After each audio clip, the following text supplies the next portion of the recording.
Ladies, gentlemen, welcome to Bearded Darkness Book Reviews. I'm so excited today. Get to talk. So, one of the guests, Karl, man, it's been a long time coming. Yep. I'm so glad you're here. Chris, it's good to see you again, my friend. Sorry, it's been a short time coming for me. Yeah, it is. It's just been not too long. Life. There we go.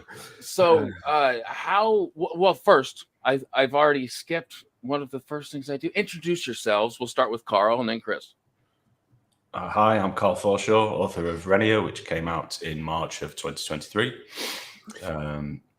There it is. That's the hardback cover, which is still available, by the way, at the Broken Binding. I think there's a few copies left there, and paperbacks are available from my website. And recently, we've been working on the audiobook version, which is why we are here today with the lovely ChrisTester. Hi, that's me. I'm the narrator. End of message. There we go. So, Chris, yes, introduce the narrator. So, yes, I think so. I don't know how long I've had this, but this was the very first. I started my BookTube channel, reached out to Karl, and from over the pond. So I know that this wasn't. I mean, just the most beautiful book. It was the first beautiful book I got. I guess that's what I'm trying to say. So, and it's an amazing freaking read. Holy crap! So. We'll start there. Karl, tell us a little bit about Renia, some inspirations. Tell us what's your kind of plan as far as the number of books and the series. Okay, Renia is a pretty dark. I wouldn't say it was grimdark, but it's a fairly dark fantasy novel about a girl who is struggling with guilt over an event that happened in her childhood, and I guess that's sort of the central theme of the novel. It's about how guilt follows us and how we often perform these small acts of self-sabotage because we're punishing ourselves for things that may or may not have been our fault. But it doesn't just follow Renia. There's a whole cast of characters that support her in the book, and some of them were a lot of fun to write. Others not so much because they were a pain in my ass. But yeah, it's part one of a series called Luna Ruinum. The second book I'm working on now. I have a first draft, and I'm in that horrible phase where you don't really want to let go of the first draft to make it into something that's digestible. But I'm getting there with it, and hopefully that'll be out at some point in the next year. That's incredible. I think what's most incredible is a guy who wants to be in that phase of writing a book, talking of myself and hearing how difficult that can be, for me. And I'm only saying this because I'm very early in that stage of trying to figure out what my process is. It's like you write something down. At least for me, I was trying to be a perfectionist going through the first draft of whatever I'm coming up with. And is that hard for you? Is it hard for you to just get it on the paper, per se, without being a perfectionist, making sure there's periods and commas that are in that grammatically correct, that the story's being cohesive? Have you struggled with that? Do you still struggle with that? It's a complex question. There's like different phases for me to writing something. First, if I can get into the zone, the words just sort of come out. Mm-hmm. And I've heard people refer to it as flow state, and I'm sure it's a fairly popular thing now to talk about. But once that's happening, then I don't worry so much about grammar, because I sort of lock into a rhythm, and I understand the rhythm of the text, even if the grammar or the punctuation is incorrect. And I always leave a ton of spelling mistakes because I'm typing usually fairly fast. So then I'll go back and do a shorter editing pass, sometimes depending on the deadline I've set for myself. And for me, that first draft phase, that sort of vomiting words phase, is fairly easy. It's just showing up every day.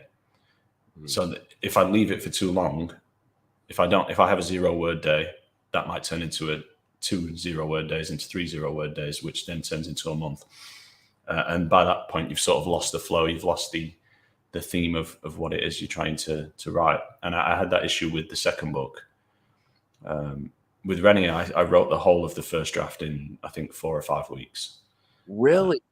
Yeah, it was shorter though. It was much shorter. It was 60,000 words, and I wanted to do sort of like a NaNoWriMo thing with it. And the second draft took me absolutely months to get right, and then the third draft took another couple of months because I obsess about the perfectionism comes later in the process for me. It comes at that point where I've had it critiqued, and the editor said this is the problem. And it's usually with me a lack of agency or a lack of urgency, and then solving that and making the book interesting to other people is the hard part. I think I'm quite a moody writer anyway, so the first draft always pleases me a lot. Okay. And sometimes it's difficult to let go of that because you do realize, okay, this is something that I would like to watch or read, but that's not necessarily what most of my readers want to read. That's a good point you're making. And I think it's a great point to make because a lot of people, such as myself and a lot of people who watch my channel are after that inside, hey, I like to listen to authors and writers because their process could help me in the, the journey to finding my process, his or her process. Now, Chris, for you, do you find yourself, now I am very new to the process and how you do your work. Do you find yourself being a perfectionist, or is it you get yourself in a zone and you're familiar with that zone and you go for it? I'd say there's a lot of shared things in terms of finding that flow state, definitely. Like what I always do with audiobooks is that I'll end up re-recording the first chapter because I kind of, there's that thing of like you need to start, but then it's like it's the start of this big epic journey. And, the number of audiobooks that I have in my own library where I get about halfway through the first chapter and I go, I'm not feeling this. And that may be to do with the writing, but it's frequently to do with the performance as well. So it kind of acts as the trailer.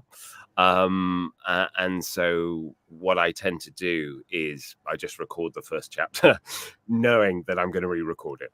Okay. No, this is shit. Like I've made choices in character stuff and all of that kind of thing, but I'm just like, oh yeah, bad, awful, click. Yeah, okay, this is not going to be used or anything. And then I've probably found my feet about halfway through.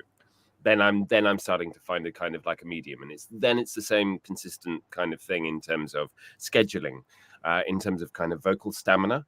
On the one hand, I think if I do more than about 3 or 4 hours of narration a day, the voice physically tires to a degree. It'll depend, but I find that much more of an issue if I'm self-directing as opposed to if I'm working with a technician. So, for example, I've gone to an audiobook producer's external studio and I've recorded for 7 hours in a day, and it's been okay because it brings a different performance energy because someone is listening to you essentially, and subconsciously I make less mistakes. I love that. Yeah. So it's kind of that taps into my theater training of like I'm performing to a degree, and so therefore there are moments when I'll be narrating in that context where I'm doing a similar thing as if I'm in a stage show and I'm going like I don't know what my next line is or what the hell am I saying or doing, but I know because Keith or Stephen or Linda or whoever, I'm making their job more difficult if I make a mistake. So therefore I find the spontaneity to keep kind of going. Whereas if it's just myself, I kind of go, flub that. I'll reset, go again. And then it's easy to get into the perfectionist mindset of like, I need to nail this and actually I've got to find that same thing of trusting and keeping on going. And then it's about the same thing of like setting a certain target. So whereas, we discussed a kind of like a rough time frame with Renia, and generally some people will say, how long is a piece of string? Take as long as you want. And that's wonderful as an offer, but it's also nightmarish for me from a productivity standpoint, because it'll take as long as I've got time to do it. So I've had to kind of like build a structure around myself to force myself to do those things, because I know that as an actor there are lots of things that I should be doing that I don't often do until I'm made to do, and the same goes for the audiobook narration as well. So can I just say that you go right ahead. You mentioned the first chapter thing. I think both books that I've written, the first chapter is the most rewritten chapter. So Renia, I think I did the first chapter 4 times. Okay. And then still changed a whole bunch of things that I didn't like about it in the third draft. So it is by far, because it's so important. And also, the first chapter of Renia is not particularly engaging. So I had to sort of come up with this this very dramatic prologue, which Chris really nailed in the audiobook. But yeah, it's some of those things you do get super perfectionist about, and it's usually in the places where there isn't much driving, because it's necessary to have those dead spots in the text. Because we have to get from here to here. We can't be running at high adrenaline the whole time. But it's usually in those places where that flow state is hardest to achieve. And I found especially there are some scenes in the book that I could tell that Chris just did in one take, and it was just phenomenal. Oh, right. Okay, fine. It's just like, it was pretty half-assed. It may have been one or two quotes. But yeah, and it's generally those high emotion, high intensity zones of the books. They flow a lot better when you're writing them, reading them, narrating them, whatever, because you're connecting with something rather than trying to get somewhere. What I love about what you both were just speaking of is the psychology of doing something creative. And that's the golden nuggets I'm after on this channel. Like, Chris talking about how in your mind, different scenarios are different, and you've structured your own system around, well, you've done it multiple times now.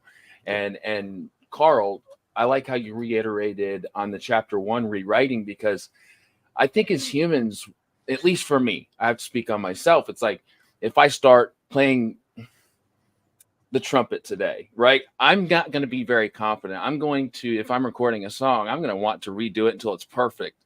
So speaking on that and talking about the process, I feel is highly valuable.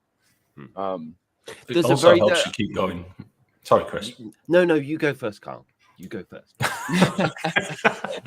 I think it helps you keep going. I think there are times throughout any creative project when you just think, I don't know if I'm going to finish this. And definitely for me, I've got so many unfinished projects behind me that, I'm tripping over them. But I made a conscious decision with this book that I was going to finish it. And that helps. But also having this community of indie writers on Discord and, Twitter, it really helps to give you that push to get it finished, even if you're not 100% happy with the result at the end. Did you make that conscious choice to say, I'm fucking doing this before or after you started writing this book? Before. I knew, I said to myself, if I'm going to do this and I'm going to actually write a book, I'm going to finish it. And I forced myself to do it. And it's not that you just sit down and every day, words just come to you and everything's perfect all the time. It's hard. Sometimes, some days you don't want to write. Some days you feel like you can't write. Some days you've got incapacitating brain fog, or a million distractions. The doorbell won't stop ringing. The dog won't stop barking. But you just have to keep going and push through. What's up, Co? She's really. I just need to say hello to all the people in the chat, actually, because I realized that Esme is here and she's wonderful. Yeah. I threw her up. She was talking about you and she can't wait to do the audio book. I was going to throw this question up in a minute. Matt always digs up some dirt, so we'll throw that question to you, Karl, in a minute. Let's divert that to Chris.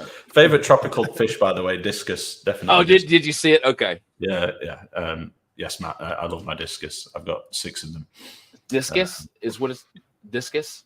Yeah. I think discus. They're like big, round dinner plate things. I just wanted to make sure that I was hearing it right, because I'm definitely looking it up. I love exotic fish, and I don't have any because, well, I don't have any room, and I think that it may fall on my 4 children, the big old tank. But one day, And I'm gonna shout out and get some advice from you when I do it. I wouldn't take too much advice from me, mate. And hi, Ryan, as well. Yeah, Ryan's I was gonna show he's. I don't know what this is, but he's haunted still. It's chapter 30, or will be revealed in chapter 30. Maybe I didn't read it correctly. Karl, creator of the Dale thing. I'm still haunted. Yeah, I'm confused. I'll have to go back through. Well, maybe I'm not at chapter. I haven't finished it yet, but I don't remember Dale yet. We'll have to get there. Oh, I mean, you will. will. Dale has a journey. Kind of like, well, I'm like 60% done, but it was kind of like when you and Co were talking about that scene, and I'm like, okay, yep. So I can't wait to kind of all of a sudden, something not radically dissimilar in some ways. Yeah, I get what you're saying. Esme is also dealing with some trauma. Question for Karl. How was it to let go of control when sending the book out to Chris for narration? What a great question. How much back and forth was there between you two to get the audiobook as perfect as possible? It was very easy. Chris is taking his glasses off for this question. Yeah. Serious, actually. Shall I put mine on? So it's kind of like, I'll put mine on. The rules are that we can't do both at the same time. Right. So it was very easy to let go of control to Chris because I trusted him and I'd seen a lot of his work previously, and obviously we talked about it a bit before starting the project, and Chris sent me some samples, and at that point I just said, this is what I want to do, and this is the guy to do it, and then I just sort of said, perform it the way you want to perform it. And speaking to Chris, obviously, I think you read the book twice, Chris, before, was it? Yes. Yeah. Wow. Okay. I was always curious about that. Thank you for touching on that, Karl and Chris. Yeah. I mean, I try and read them less now. Obviously, I mean, a cursory flick through is generally like, and that's absolutely fine. But no, I mean, for this, I mean, it's partly because of the quality of the writing. You want to do it justice always, but I'll be very honest in terms of, still relatively. Renia kind of happened still in pretty early stage in my own audiobook kind of like process. And so kind of reading the book twice before then recording it. So it being the third time I read it is both a blessing and a curse. In actual fact, I kind of find now that it's useful. I want to keep it to kind of one full read where I make my own notes. And then I kind of want to bring myself to it rather than being set in my ways. But sorry, that's slightly off topic. No. I like that you covered right off the rip the quality of the writing, because I remember when I started it a long time ago, Renia, and then recently started it again, and I got farther than I did last time, and as like I said, I'm almost done, but I reached back out to Karl as I'm reading it because I just had one of those moments. I'm like, okay, I have to put the book down and message Karl because I'm just having such an amazing time. I don't. Do you guys ever have that where you just have to stop and tell the creative mind that made this painting, this book, whatever it had, this audiobook narration, wow, this is truly something special? All the time. Yeah, I think I nearly cried talking to Adrian Tchaikovsky about Children of Time. Wow, yes. Yeah, books are very powerful things, and I felt it, man. If you find something that connects with you, and I do hear from Renia, surprised me actually, because I heard the audience I thought would connect with it were people who were my age, fathers. Yes, because I really thought that the father-daughter sort of thing would be that's what hit me first. The thing that people connect with. But actually, it's done really well with younger people as well. And Esme is a prime example of that. She really resonated with the book, and just super grateful really to hear it, because you do put a lot of writing's a very solitary thing, and you put a lot of yourself into the work. And there's a period after you release an indie book, especially after when you're a new author, where you don't hear anything, and you're just waiting for those reviews to start coming in. I think if it wasn't for Esme, things might not have picked up as fast as they did. But it's always a tremendous compliment when people say that the writing is high quality, because it is. It's the first thing I've ever written. So it's out of everything that's been leveled at Renia, all the criticisms, I'm happy to take them on board.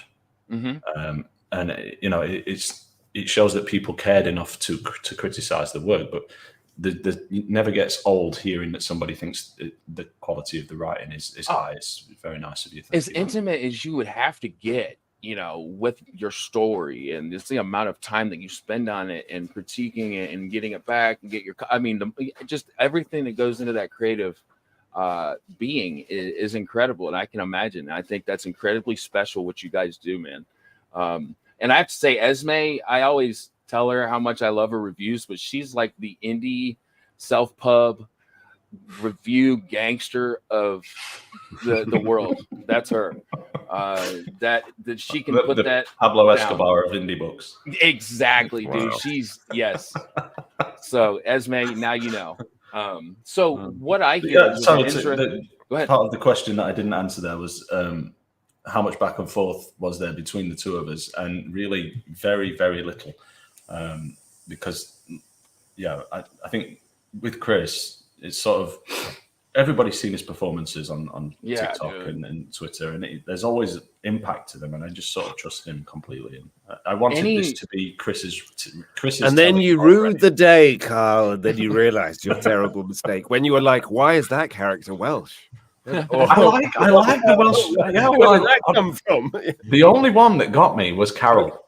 Okay, yeah, fair enough. Right, good. But I still like it. Okay. I mean, like I said, we can still do something maybe if necessary.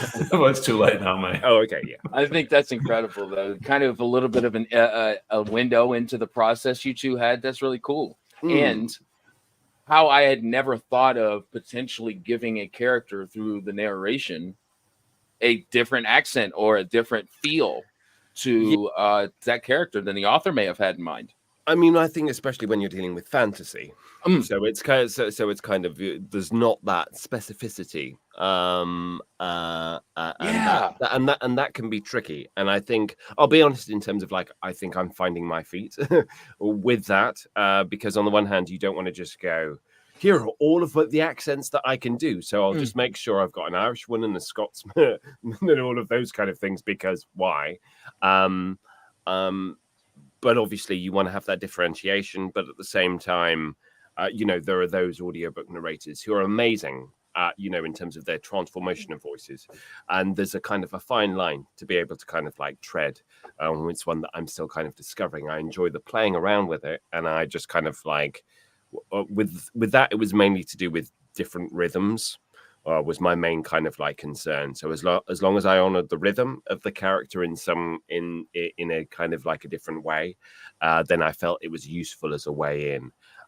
You go with these various kind of archetypes, and then obviously Carl was very, very open to those ideas. So I had that massive kind of creative license, and so it is. You feel both the freedom of that, but also kind of the weight of that in a different way.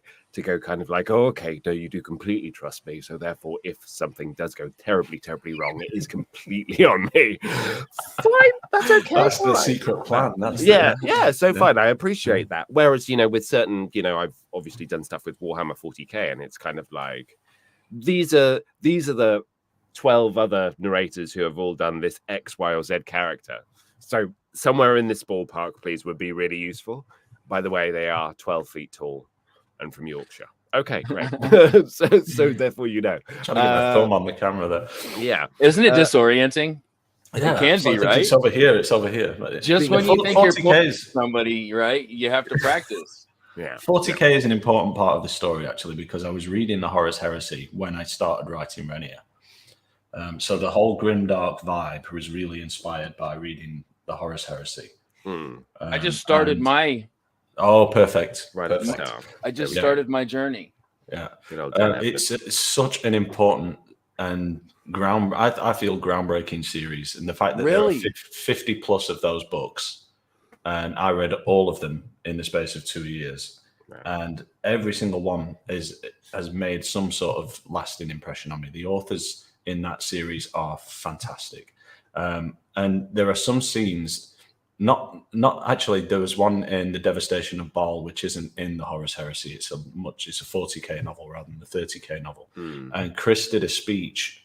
I think it was Commander Dante at the end when he meets Sanguinius, like the apparition of Sanguinius. Yeah. And then there's a subsequent speech where he wakes up and he's talking to Rabute Gulliman.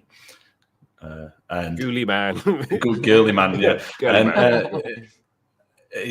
I saw the speech online and I just read the book, and I'm sort of like really moved because all things Warhammer 40,000 tend to get me quite animated, and I was just blown away. And I'm like, who is this guy?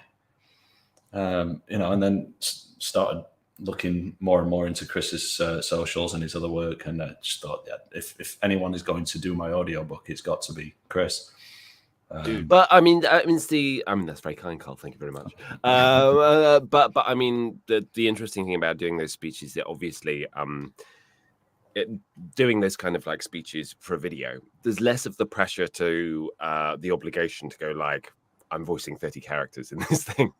So I don't go for, that's partly because of the limitations of my skill set and something that I'm continuing to try and kind of like work on, but also it's kind of my identity as a performer to a degree as well, is that there are times where there are these heightened characters and they're given very heightened performances, and sometimes because of the genre that fits, and sometimes I think that's a disservice to the actual quality of the writing that goes underneath it with a lot. Like I've listened to some of the productions of the audiobook productions, and it's like, oh, they've gone quite big on that. And as a result, because they're going for that big character voice, because it's a choice and they need to honor it, there are some of the nuances of the writing which I think can sometimes, get ironed out. So I think there's always this constant tension. I can remember seeing quite recently the wonderful Andrew Scott, actor. He performed Vanya. So kind of like a modern adaptation of Chekhov's Uncle Vanya by Simon Stevens. And the interesting thing was that, he played all of the characters as a one-man show because he's Andrew Scott, so he can. But it's kind of, he didn't transform his voice. He transformed his physicality, and there were various, vocal things, but it was very subtle. And that's the distinction that I think with an audiobook narrator, is that there are those ones who are absolutely transformative, and you suddenly think, oh my God, there are like 30 different people in this room, and that's absolutely phenomenal. But then there are those ones where it's kind of like everything is more of a kind of like a subtle shade or an iteration, and you obviously have those more extreme ones. And I think it's trying to find that balance, especially in a book like Renia, where I think there's very nuanced character journeys and beats and that kind of stuff. I was wary of going too big, especially with the central characters, wary of going too big in terms of a characterization, so that would get in the way. But at the same time, you've got characters like Peter who are, massively larger than life, and you need to honor that and the size of those characters as well. So yeah, let's try and find that balance. I believe it was Carl who pointed it out, but as much as I loved the prologue, or 12 years ago is how it starts, and I cannot wait to hear Chris's rendition, because that was so far my favorite. It's just like, okay, I'm starting a new book, which is in fantasy is always exciting. But if you have that tone setter, that, hey, this is an epic event, let's kind of explain where we're going now, which is very much how why I'm enjoying Renia so much. A prologue is a promise. What is it? It's a prologue is a promise. It's setting the tone for the entire book. I like that. And this is why when people talk about skipping prologues, it sort of doesn't upset me, but I feel a bit like maybe I should. It is. No, it's quite. It upsets me. From an author's perspective, it's there to set the tone for you. It's for your benefit. I had no idea that was a thing. Oh yeah, this is a huge. Jason M. Byrne loves to talk about prologues. When he threw it up, I was like, "That's a thing." Yeah, we've had lots of spirited discussions about it. I can imagine. But for a book like Renia, if I hadn't written that prologue, you would have had this cozy sense of where this is going from the first chapter, maybe even the second chapter. There would have been no hint of whiff of death or whatever, and then you get to chapter 8 and you would cry. Yes. And then throw the book out of the window and think, I hate this guy.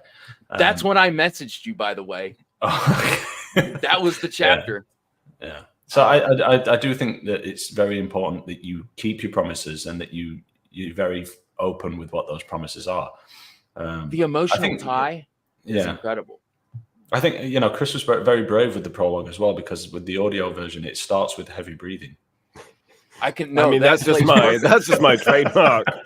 Hey, is it ChrisTester? All right, yeah, no, it's fine. Yeah, which sort of sets the tone perfectly. It's an interesting version of Winnie the Pooh that he's done here, but okay, right. Pooh was feeling everybody's just like, oh, frustrated that day. But anyway, okay, sorry. That's funny. Yeah. So I threw it up. I didn't mean to interrupt. I thought that was kind of a good segue into Matt's other question, Chris. What's your favorite role that you played on stage? Oh, I don't have one. It changes on a daily basis in my head. But I would say, though, I did do a adaptation, a 3-person adaptation of Crime and Punishment. You know, that slight novella, which was 90 minutes straight through, and playing Raskolnikov, and that was quite the journey, I would say. Again, kind of going back into that flow state. That was one of those shows where it's like I didn't leave the stage. And from a performance perspective, regardless of the whole ego thing of like, oh, okay, I'm running the show. It's, you know, kind of, it's all on me one way or the other. But that thing of like, you couldn't really care. Like if something went wrong, if a cue was kind of like left, or a joke didn't hit, or a moment wasn't kind of reached, it didn't matter because you were on to the next thing.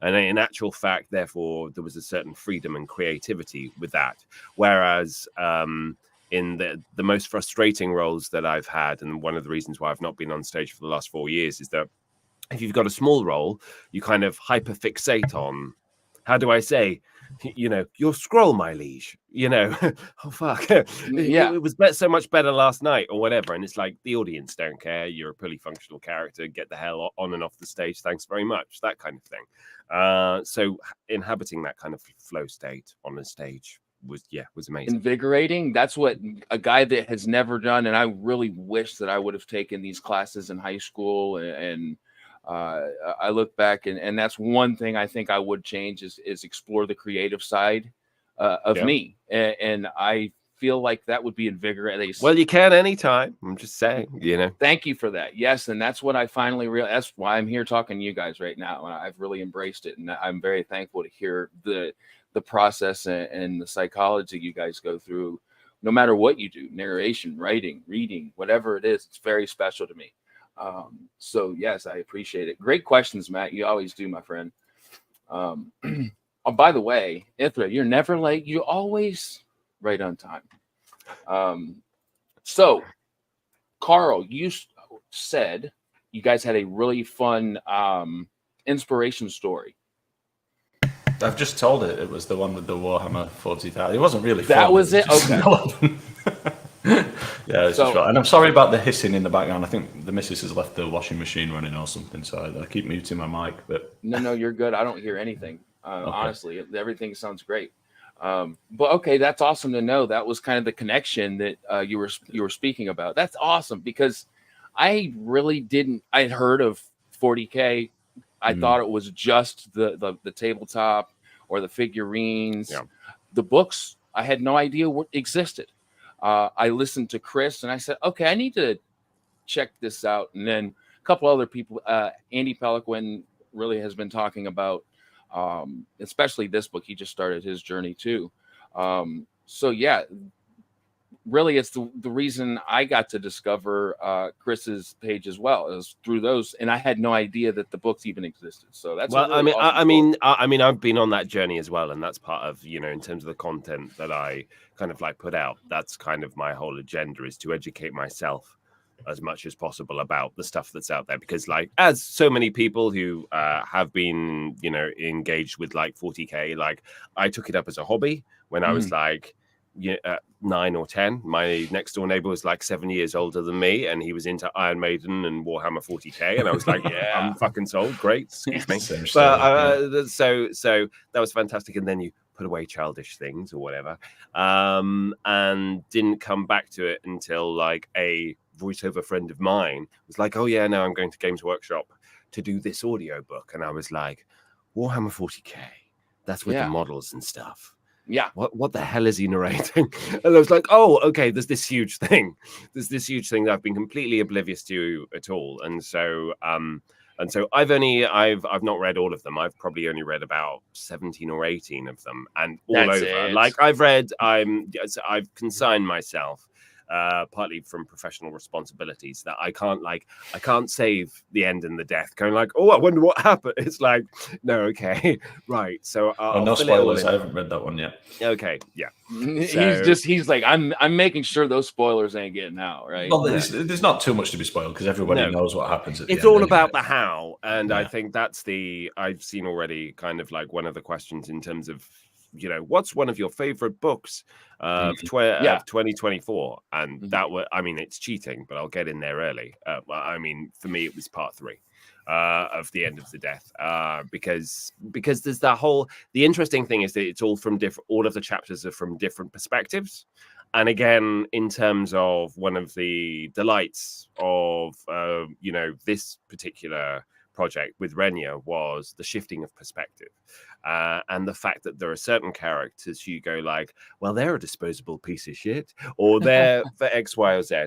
And then you actually get a payoff with them. Pistorius is the obvious one, I would say, but they all go on those, on a variety of different genres. Or I think I've heard previously, I think you mentioned to me, Karl, that, some people think of Renia herself as the protagonist, quote unquote, as being unsympathetic. And I'm like, well, first of all, there's quite a lot of context given, I would say.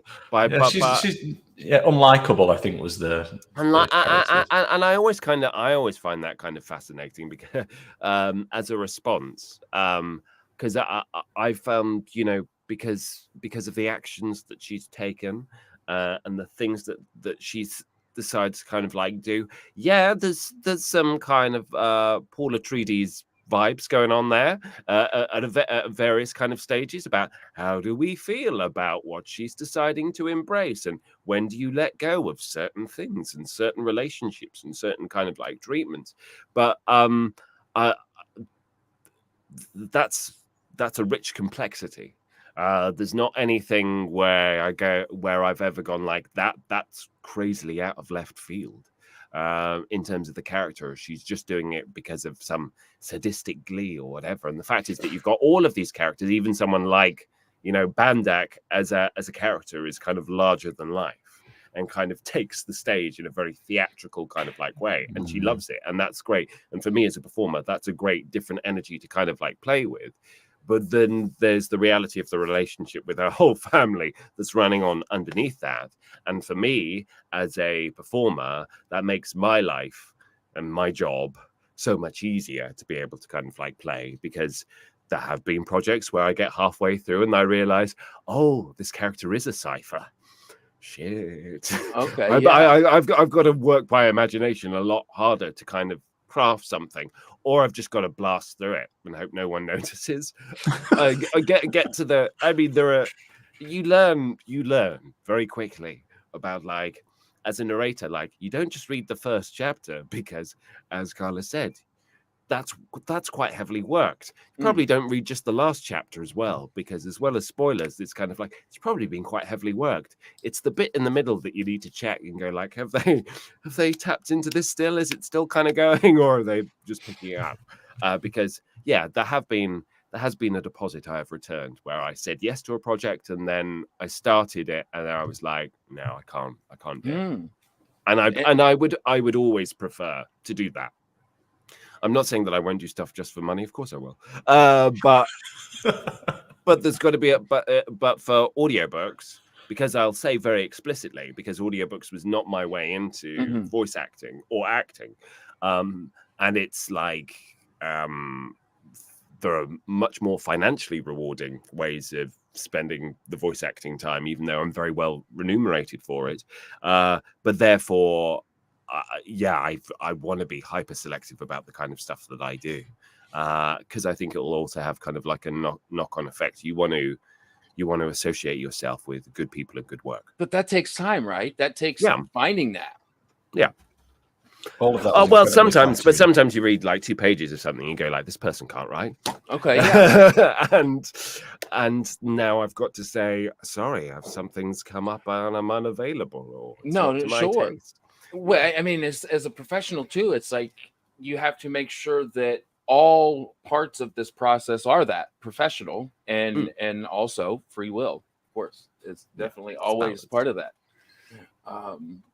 Well, thank you for that, Chris. That was really flattering and very nice. That's all right. Of you.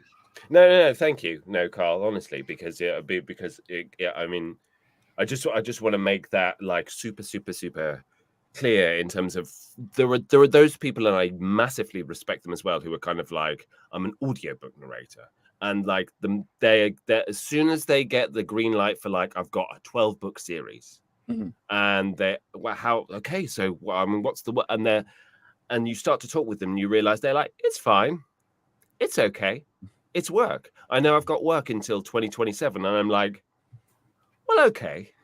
I mean, great, but that's not what sparks me necessarily. I would say, like obviously something like the Horus Heresy is like an ideal of like, it's this huge world. There are these big kind of like series, and you want to kind of originate those characters and see them through, and seeing them through on a bigger stage, or seeing them pop back up sometime later and in different perspectives and all of that kind of stuff. That's an amazing canvas to be able to kind of like play on.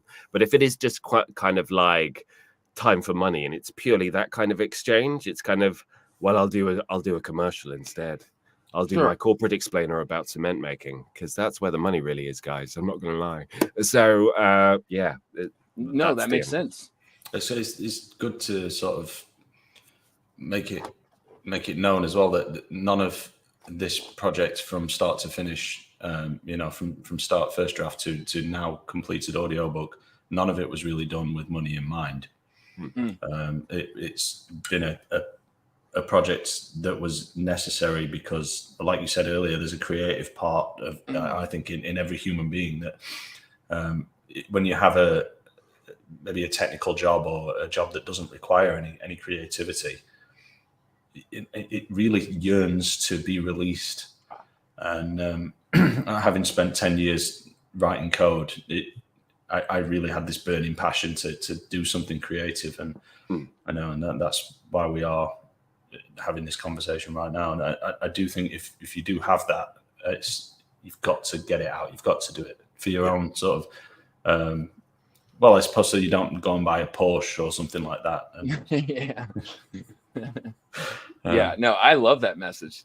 It very much resonates, and I'm glad that you touched on that, because it's kind of like, like you just said, you spent all this time giving yourself that trophy at the end of the day. You did what you had to do something that you wanted to do through that. I love that message. So I never answered Josh's question. Let's see. Oh, yes, this one. Favorite book of 2024 so far, self-pub or otherwise? I've read 20 books. I think there's so many. I'm going to say the latest one, Genesis of Change by Olivia J. Elliott, because it breaks a lot of... it's just very fresh, and it's very different. It's very deeply philosophical. And it really gave me pause. It gave both the reader in me and the writer in me pause. And I thought to myself, okay, this is fairly inspiring. It's just come out as well. So I really recommend picking that one up. It's called The Genesis of Change. By who? I think it's free. Olivia J. Elliott. Olivia J. Elliott. Yeah. Awesome. I definitely will. I guess if I answered that, well, I'm not finished with Renia yet, and I can't wait to kind of do my review and video on that. So that's not counting at the moment. I would say a really fresh, really fun book I read was James Logan's The Silver Blood Promise. That was a really fun book. Or I'm really enjoying, well, I've read it. I'm just doing a reread. The Hunger of the Gods by John Gwynne. I really enjoyed John Gwynne. Good picks. Yeah, I can't wait for really anything that he does. So we will answer that question here in a minute, Ithra. In fact, we're almost there. So, where is this process at the moment? Fairly well. It's at the end. I'm happy to announce that the audiobook is actually on Spotify today. There's a few other places it's been published. Let me have a look. Yeah, so I've got it should be on Kobo, Walmart, Nook Audiobooks, Libro FM, and Google Play, and it's currently being dissipated to lots of different publishers. So retailers, sorry, and so it should all be sort of Congrats coming to to both life of you. around us. Thank you. But yeah, it's on Spotify. If you have premium, you can go and listen to it for free right now. You can listen to Chris's heavy breathing right now. That's a hell of exactly. That's your trailer. That's it. It's a character choice. It's a character choice. Now I know that Ithra is on her way because she is the queen, and I'll dub her officially. She is the queen of audiobooks. She is the queen. So anytime I'm looking for an audiobook recommendation, boom, that's where I'm going as her. I'm sure Karl was as honored as I do that you chose to stick with our projects. Well, that's a very wonderful thing to say. Absolutely. Yeah, as I've said, the whole everything you just said sort of very gives you a sense of gratitude, really. Yeah, that's incredible. Happy. So again, like, congratulations to everybody involved, man. That's incredible to finally have your book out, your creative limb, if you will. And would you kind of say the finishing and the publishing of the audiobook is a closing point to this first book in your mind psychologically? Does that make any sense? Like, okay, I think it has to be. Yeah, it has to be, because it's been over a year now. I think we're a year and 3 months into Renia being out in the world, and at some point you have to sort of stop beating people over the head with it. I've given people as many different ways to consume it as I can, and the audiobook was the last phase of that, and it's very nice to have that sort of out. It's good because you can now draw a line under it and and start thinking, well, I need to start bringing new things out. So I've taken on a couple of smaller projects with other indie authors that I'm going to be working on for the next few months. And well, that kind of actually leads into my next thing. So I didn't mean to interrupt you, but since you started on it, I'll just ask it real quick and you can continue. And then Chris, you can answer. So what's going on for both of you at the moment? And Karl, you started to talk on your side. Well, I can't actually talk about one of the projects too much, but it's okay. They're both short form things. So they're both short story projects. One of them, how much can I talk about? One of them is with DB Rook, who I know is a friend of yours. Yes, dude. So yeah, he's a fellow Sheffielder, so we meet up and have coffee every now and then. You were the person that I tell him, and I'm so I didn't know you were the person for the longest time until just now. I was like, I've talked to somebody in the past that's in Sheffield. I just cannot remember who it is. That's you, dude. Yeah. So yeah, we met up last week and had a chat, and I explained to him that I was having some difficulties getting my second draft out for. My wife's like, DB Rook. She knows. That's who he's talking about, sweetie. He asked me to if I'd have a go at writing a short story set in one of his universes. So that's on my desk. I don't know if I'm going to be any good at that because I've never done short stories before. But I'm going to give it a go, and hopefully it'll sort of refresh the palette and get me back into working on Lunar Ruin 2. He loves Renia. He absolutely just, every time we do the Beardsmen, the 4 Beardsmen of Apocalypse, where we've talked about Renia quite a few times. He's a good guy, and he's a great author as well. If anyone hasn't read Callous and Crow yet, it's really good. And his short stuff, too, is excellent. Yeah, very good. Can't recommend him enough. Definitely. No Hook for the Hood. Have you read it? That's one of the things that I'm reading at the minute. Yeah, it's super good. So Chris, what is going on for you now, and what's coming up? Whatever you can talk about, man. There's a few yet to be announced kind of audiobooks, but I mean, like I very much do one at a time. And I try and make sure that there are gaps between it. It would be slightly hilarious if I said I am super selective, but I've got 20 books out next month, and I'm very excited about one of them. No, congrats. I mean I don't. I thought you were being for real. No, that was me actually. He's that That was It excellent. was just so good. Like drop. I was convinced. But other than that, I mean, it's the life of a wandering player from my studio in southwest London. So You're leaving out Elden Ring.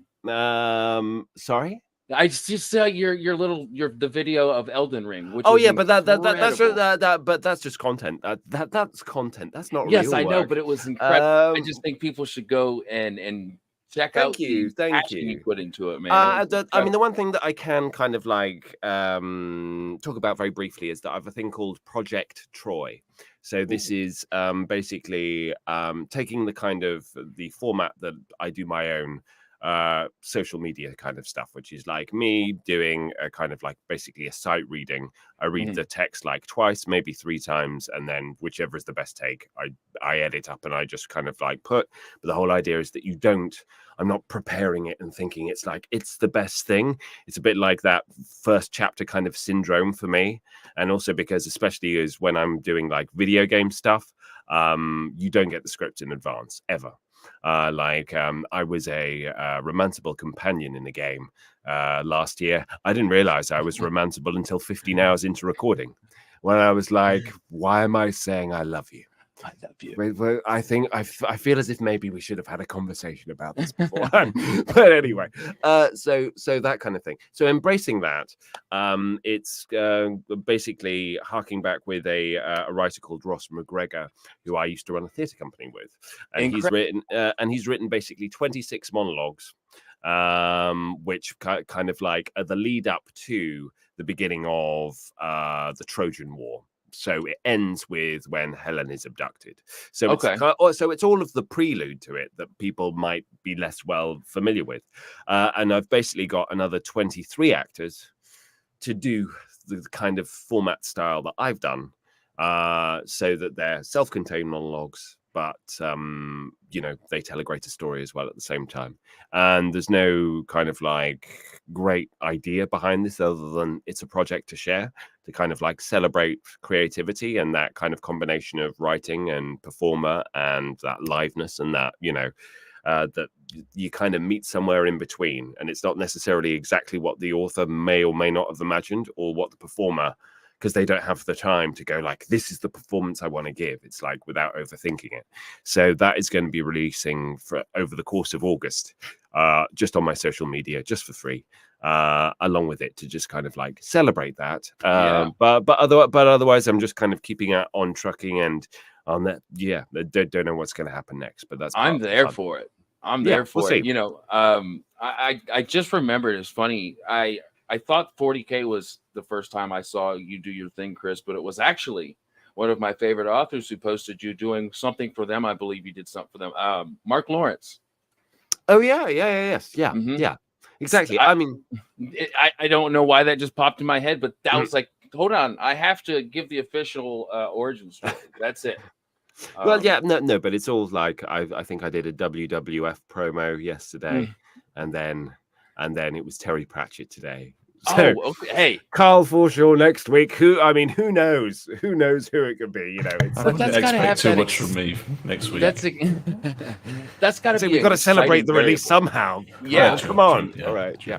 Okay. There has to be an exciting part of knowing there's work to come, but what is it going to be, right? Like, work's coming, but what is it going to be? That has to be pretty. I mean, it's terrifying. It's absolutely terrifying. It could be too. Yeah, it's like the work will come of it. Won't it? Won't it? Yeah. So that's the. I mean, voiceover has been incredibly good to me. That's awesome, and I hope that continues and me everything. Too. But yeah, we just continue to just kind of like build relationships and gravitate towards cool people doing cool things. That's amazing. Well, so I think that both of you have amazing trajectories, and I really look up to both of you and doing what you both do so well. So I just really wanted to thank both of you again for letting me kind of talk to you about the whole audiobook narration, the process, the peak that I got into it and the viewers got into it, because it's very interesting when you have no clue what goes into it. And I do apologize about my green screen. The cat is brand new and she's playing with it. What can you do? So Karl, Chris, I want to say thank you very much for spending a little time with me on the channel, and I hope you both have a wonderful night. And for y'all that were here live, thank you as well.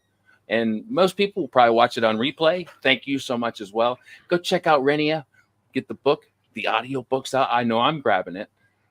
We will see you, I think, tomorrow. And my mushy brain forgets what to, but I'll notify you on X.